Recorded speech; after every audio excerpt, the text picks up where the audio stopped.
And as you stroll around the craft centre here, well, your eye will be caught by the strong colours of pictures by artist Honor Hales here. What is the technique we're seeing here? Because it seems very different, doesn't it?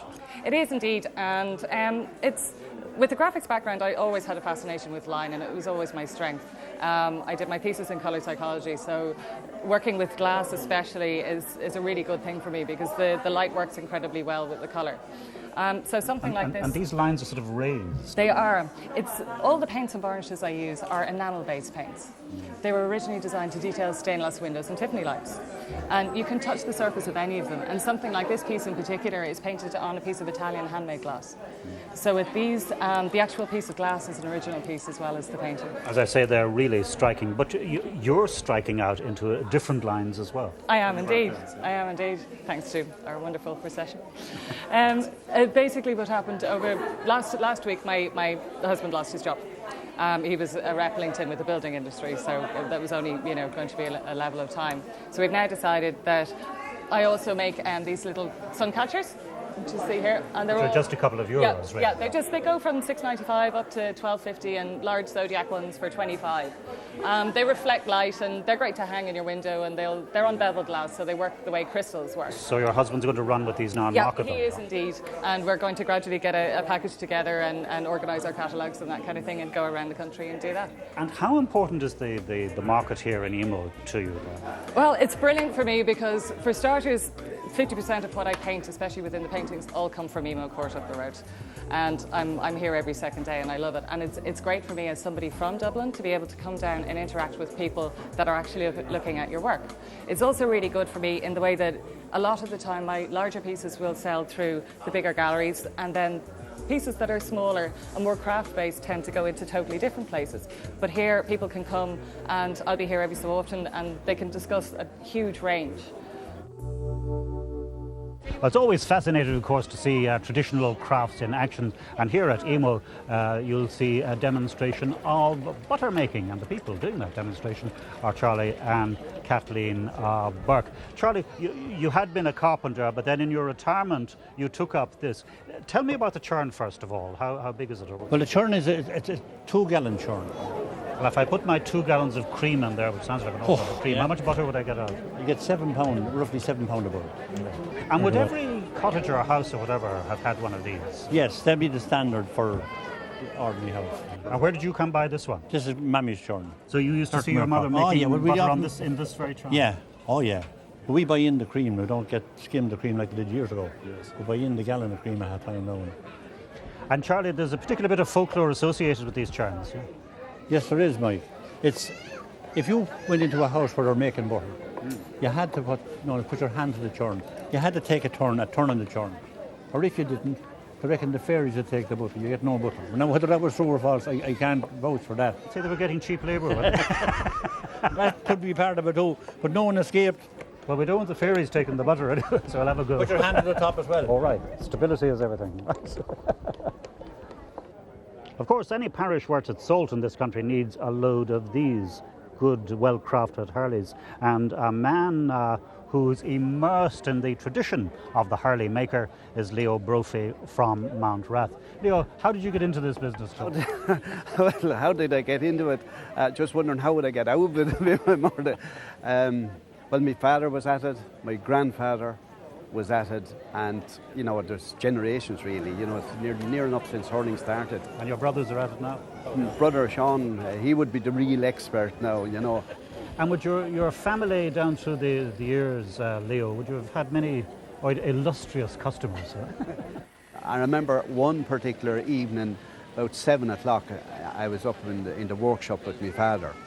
And this man came, he pulled up with a lorry outside the door. When my father went in to the kitchen, into where my mother was, he says, had you somebody up there or in the workshop? Oh yeah, Christy Ring was picking up them couple of hurdles. and I didn't know who Christy Ring was at the time. That'll tell you how long ago it was. And this, Leo, is the finished product? That's the finished product now. Beautifully smooth, really lovely. And a nice balance, nice spring in it. The grain going around. Grain following right around, okay. Say now, but I put one over the bar for Wexford. So I'll tell you what, we may just do it right now maybe, huh? Yes, you can do it, look at that. Now, the fair here at Emo enjoys great local support and people who believe that it's a real asset in the area. One of the supporters is a company called Green Energy. They specialise in wood burning heating systems, and the man behind it is a firm believer in the concept of the metal. Irish people in rural Ireland coming together to support each other's skills and their products. That, he says, is the way forward for farming people. And his name is Damien Nee. Damien, I know that you draw some of your thinking from your frequent visits to France. Well, in France, country markets and farm markets provide a huge element of economic activity in any area. And the idea is that the local farmers produce food crops that the locals can buy. And there is a direct connection between the money they make and selling the produce locally. Whereas we here in Ireland have too high reliance on the international food groups and supermarket groups. And ideally, the farmers here should adapt and make a real special effort to sell their produce in venues such as this. And it will make farming viable, because at the moment 95% of farm income is a check in the post. That will be gone in 4 or 5 years' time. And what we see here in Emo is the beginning of a movement. It's a gestation of something that could be really special. And with this type of one, where the emphasis is on locally produced food and crops, and for that the farmers must come and they must invest their time and their energy in deciding what will the local populace buy, what can we make money at through that, and they must go and look at how it is done in other countries, because their check in the post will become seriously diminished over the next 4 or 5 years. Now, one of the people whose work is exhibited here is Sandra Barber, who travels all the way from Limavady, and indeed her work is exhibited here right throughout the year. It's pretty unusual. In fact, you might say it's words of wisdom for everyone.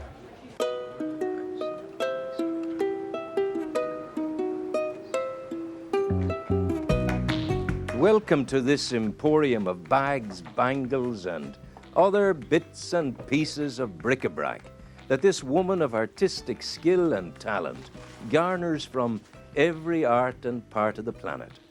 The bags are sold from her house here in Limavady, and the works of artistic excellence created in the studio out the back find their way all the way down to Laois in the heart of Ireland.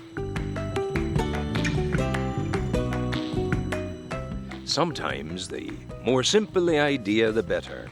And what happens here in the garage is both simple and beautiful. And it's flying off the stall shelves in Laois. It all started about 8 years ago when a friend of mine went off on a trip and brought me home a little plaque, which I really liked, and I thought maybe I could do something along the same lines. So I started experimenting with woods and colours, shapes and styles, and got to where I am today. This is where it all starts, the rough plywood cut and sanded. No sow's ears here, just the silk purses of artistic simplicity that pluck at the heartstrings of families and friends. The little sayings I have gathered up over the years, customers have asked me to write special things and I've kept a note of that. I've written in English, Irish, Latin, Spanish, a variety of things. Probably some of them I may not want to know the translation, but I've just gathered them up over the years.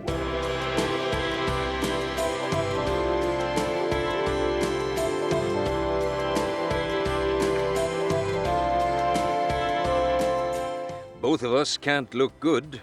It's either me or the house. If I can please only one person a day, today isn't your day and tomorrow doesn't look that good either. A granny is a little bit teacher, a little bit parent, and a little bit friend. Love you yesterday, love you still, always have and always will. An Irish blessing. Leprechauns, castles, good luck, and lots of laughter, lullabies and dreams, and love ever after.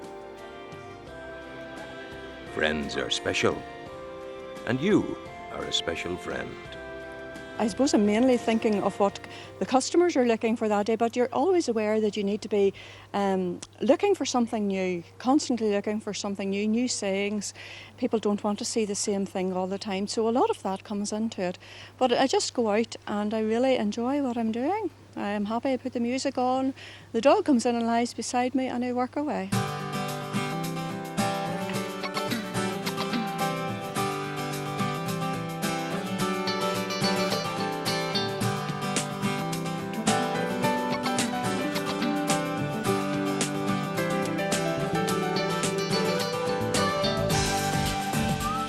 Surprisingly for me, yes, they do seem to like it. It's the idea of a little sentiment that you can hang on the wall and it's there permanently, rather than a card that you might have on your mantelpiece for a week. It's a permanent reminder almost for Granny or Mum. It's not going to make you your fortune. No, I'll never be a millionaire at all, but if I get what keeps me going, I'm happy with that.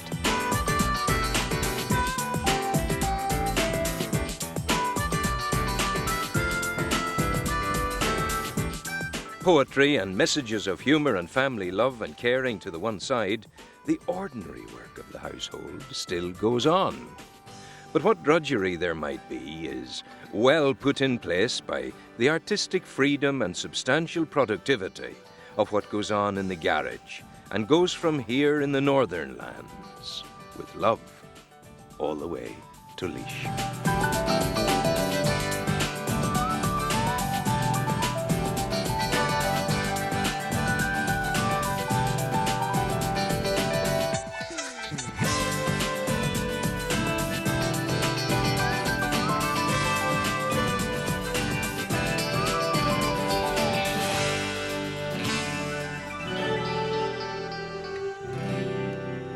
Well, next we're moving on to a young lady who had been a high flyer in the financial services sector, threw it all up and turned to the fascinating area of jewellery making.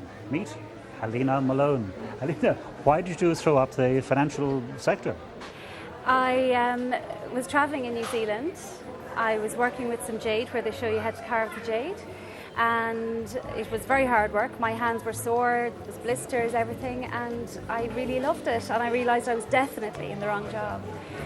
So this is more fascinating than looking at a computer screen. It certainly is, it certainly is. And these are your gems. What is the process? What do you produce? Well, I produce different types of jewellery using gold and silver and platinum. These, for example, are orange and yellow diamonds. These are green diamonds just here. So I would use rubies, different types of sapphires. I'd source them just to making sure that they're really good quality. And these are all items of jewellery that a lady would wear? They are indeed. I also make items for men. I generally work to commission, but I have small numbers of limited edition collections that I like to make for people. And having parachuted out of financial services, how does one learn how to be a jeweller? Well, I was very fortunate to be accepted on the course with the Crafts Council of Ireland with Jane Houston in Kilkenny. And from then on, I've been gaining experience and working away. And looking back on it, how do you view your decision then to change careers? I think it's the best decision I have ever made in my entire life.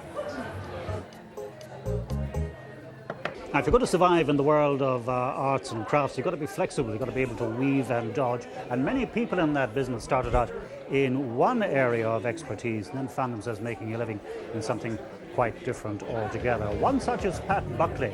He started out as a portrait sculptor, but now he specialises in pyrography. Pyrography, that's right. Which is what? It's burning wood. Fancy name for burning wood. Artistically. Yeah, hopefully creatively. And your brush, so to speak, is what, a little heated style? This is what we use, wire. And this heats up very, very red.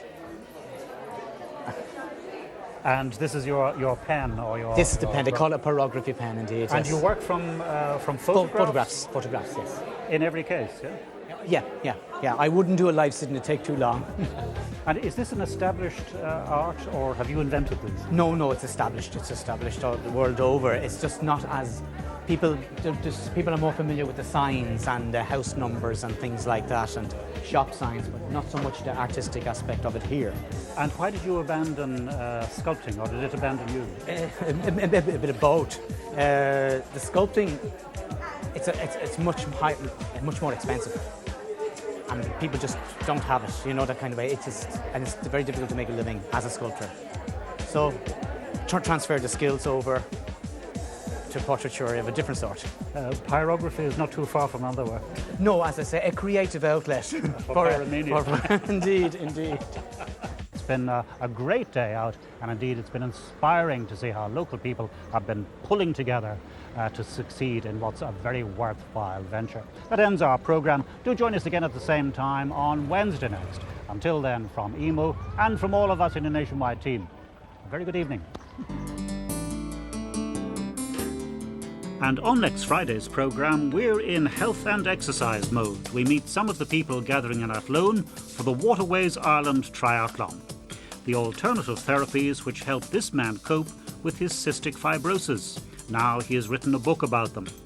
And if the robust exercise path to well-being is not for you,